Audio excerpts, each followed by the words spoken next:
Universidad y Expro. Materia, Epistemología del Conocimiento.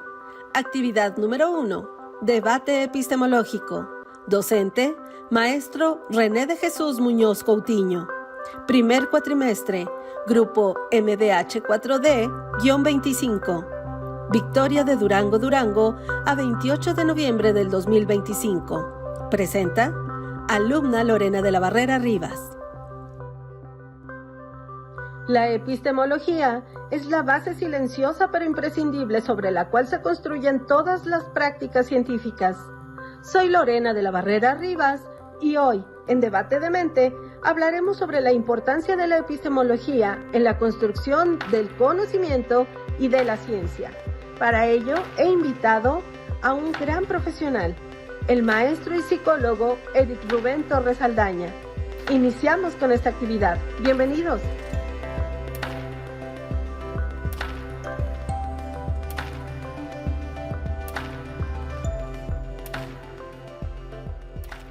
Bienvenido, Eric.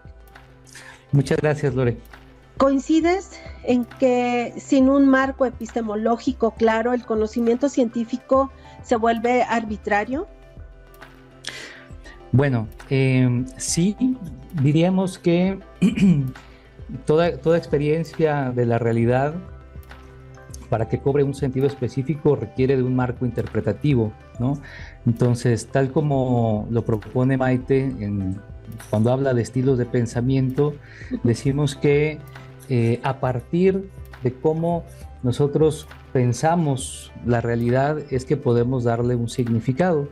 Entonces, si tenemos en cuenta que los estilos de pensamiento van a determinar eso que observamos de la realidad, entonces diríamos que es necesaria una epistemología que dé base a esa construcción, ¿no? ¿Es como el marco que define qué cuenta como evidencia? Es correcto, sí. Hay, digamos, otros autores también. A veces se da esta pregunta de qué es primero, si la experiencia o el saber, ¿no? Desde este punto de vista diríamos que primero sería el saber. ¿Por qué? Porque la experiencia es vívida. Uno mientras está actuando o está realizando un ejercicio, en ese momento específico no está pensando en lo que está haciendo propiamente desde un punto de vista de conocimiento. Sin embargo, sí hay una base a partir de la cual eso tiene una interpretación, y eso es lo que entenderíamos por epistemología, ¿no? Pasamos a la postura 2. La ciencia puede avanzar con pluralidad epistemológica. Adelante. Bueno, cuando hablamos de pluralidad epistemológica, diríamos que no hay una sola forma de racionalidad, es decir, no hay una sola forma de interpretar el mundo, ¿no?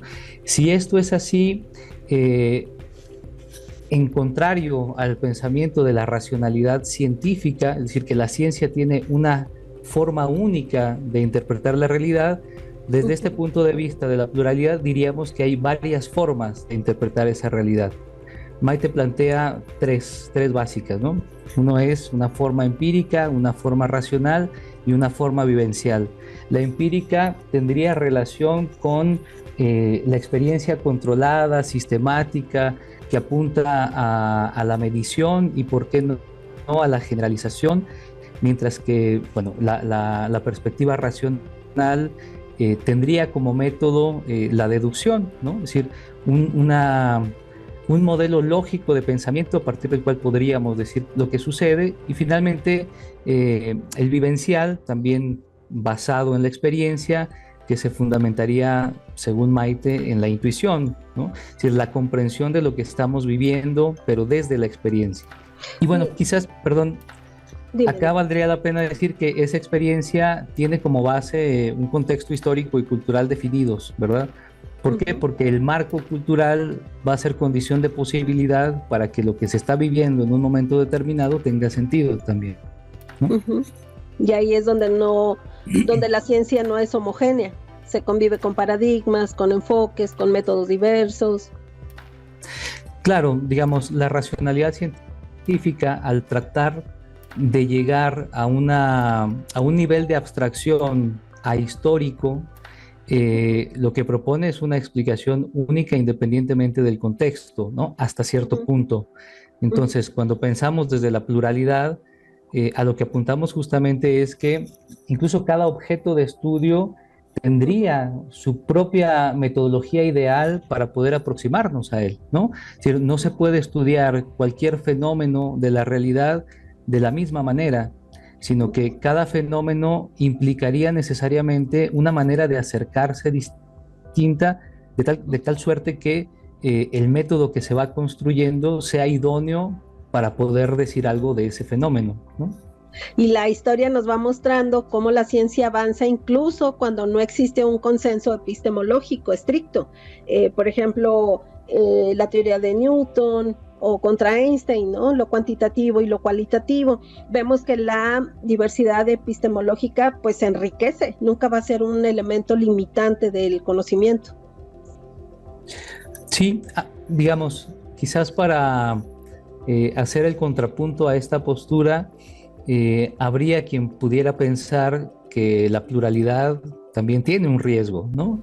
Y ese riesgo de poder interpretar desde cualquier punto de vista, ¿no? Es decir, algunos lo llamarían a eso subjetivismo, ¿no? Es decir, bueno, cada quien podría interpretar la realidad desde una perspectiva diferente, puesto que no hay un marco de referencia único, ¿no? Y esa es una de las, digamos, de las bases para la racionalidad científica, en el sentido de que ahí se tiene que basar en una evidencia, ¿no? Y esa evidencia tiene que ser necesariamente replicable, y ahí tiene que ser replicable, digamos, independientemente de la sociedad, del momento histórico, de las condiciones sociopolíticas, etcétera, ¿no? ¿Para qué? Para poder tener una base común desde la cual darle sentido a las cosas. Entonces, bueno, ahí también habría un punto para pensar, ¿no? Entonces, diríamos que la pluralidad de enfoques permitiría comprender fenómenos complejos desde distintos ángulos, ¿no? En ese sentido, bueno, una tesis sería que la ciencia no requiere de una única racionalidad, sino de marcos flexibles para diferentes problemas, y que estos diferentes problemas se presentan en la realidad de forma compleja, ¿no? En ese sentido, Lore, ¿no crees que exigir un único marco epistemológico sería hasta cierto punto limitar la innovación científica? Ok, sí. Yo creo que exigir un único marco epistemológico sí limita la innovación científica. Al trabajar yo con ingenieros, veo con alguna claridad este aspecto, porque la generación de conocimiento se fortalece cuando se incorporan diversas formas de comprender, de investigar, de explicar la realidad. En educación, que es mi ámbito, por ejemplo, los fenómenos humanos pues son complejos y requieren miradas múltiples, cognitivas, socioculturales, constructivistas, críticas, fenomenológicas, por mencionar, ¿no? Ya que cada una pues va iluminando esas dimensiones distintas de aprendizaje. Es como los alumnos cuando batallan en cálculo porque el maestro califica el resultado más no el procedimiento. Y hay otros maestros que evalúan el procedimiento aunque no se llegue a un resultado exacto.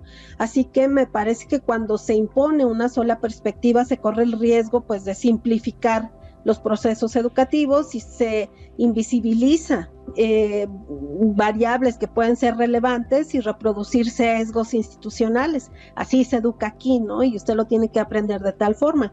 Así que creo que la pluralidad epistemológica no es desorden, por así llamarlo, es una condición que permite comparar, complementar y tensionar ideas para producir innovaciones más rigurosas y más contextualizadas. Bueno, quizá a partir de esto podríamos preguntarnos si la objetividad es una meta posible o únicamente una aspiración regulativa, ¿no?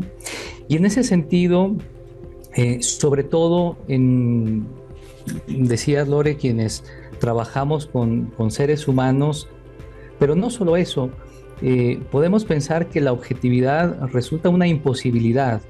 Es decir, la relación entre el sujeto, quien investiga, y el objeto, aquello que está estudiando, se presenta como una relación donde el sujeto aparece como por fuera.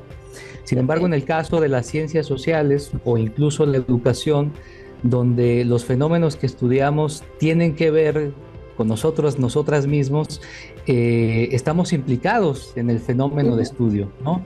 Por lo tanto, no nos podemos desprender de eso. Y al menos en esas disciplinas, tal vez la objetividad aparecería como una aspiración regulativa y no como algo posible. Quizás en otras ciencias pueda ser distinto, ¿verdad?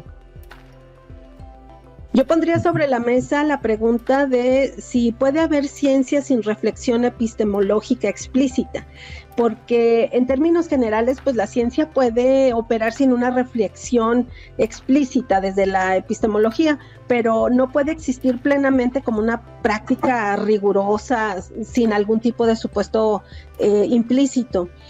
Creo que toda actividad científica, desde el diseño de los métodos hasta la interpretación de datos, por así decir, se sostiene en ideas acerca de lo que es el conocimiento, cómo lo vamos a justificar y qué va a contar como evidencia válida, porque al trabajar con estudiantes tenemos que demostrar una evidencia del aprendizaje que queremos sugerirles. Entonces, esa evidencia puede volverse inválida si no tenemos los elementos explícitos del conocimiento.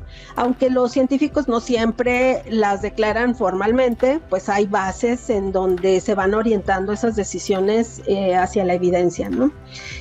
Ahora, desde la parte epistemológica, recuerdo, vamos a pensar en un autor como Kuhn o Popper o Lakatos, que coinciden en que toda ciencia se inserta en paradigmas, programas de investigación o marcos teóricos, que son esta rigurosidad investigativa que puede contener criterios sobre la verdad, sobre ser objetivos o usar métodos. Entonces, en la práctica cotidiana, estos criterios pues no se discuten de manera continua, más bien se asumen. Los damos por hechos, los damos por entendidos. Llegan a primer semestre y decimos, usted ya debería de saber esto. Por eso puede parecer que la ciencia funciona sin epistemología, pero queda silenciosa, ¿no? Por lo que ocurre que la epistemología está funcionando, pero de forma tácita, ¿no? Entonces, creo que la aportación ahorita que quiero concretar es que desde la psicología educativa esta cuestión pues se vuelve especialmente relevante. La educación es un campo donde conviven múltiples paradigmas, la conducta, la cognición, el aspecto sociocultural, el constructivismo, el sentido crítico, entre otros, y bueno, cada uno se va a apoyar en definiciones distintas de cómo se va generando el conocimiento, ¿no? Creo que esa es la pregunta que yo quisiera poner sobre la mesa en este momento. Conclusiones. La pluralidad epistemológica es valiosa, pero sin criterios universales mínimos como la validez, la coherencia, justificación, no podemos distinguir ciencia de opinión. Por ejemplo, las pseudoterapias usan pluralidad como excusa para evitar validación científica. Un marco único no siempre funciona. Las ciencias sociales, por ejemplo, requieren interpretaciones que un modelo positivista no puede explicar. Por ejemplo, el estudio de significados culturales, emociones o prácticas sociales. Así pues, coincidimos en que la epistemología no es un adorno, sino el fundamento que permite evaluar, justificar y orientar la producción del conocimiento científico. Que la ciencia es dinámica y que puede enriquecerse con diversas perspectivas epistemológicas, siempre que respeten criterios de rigor y coherencia. La epistemología, entonces, es esencial para comprender cómo se construye el conocimiento y cómo evoluciona la ciencia. Gracias.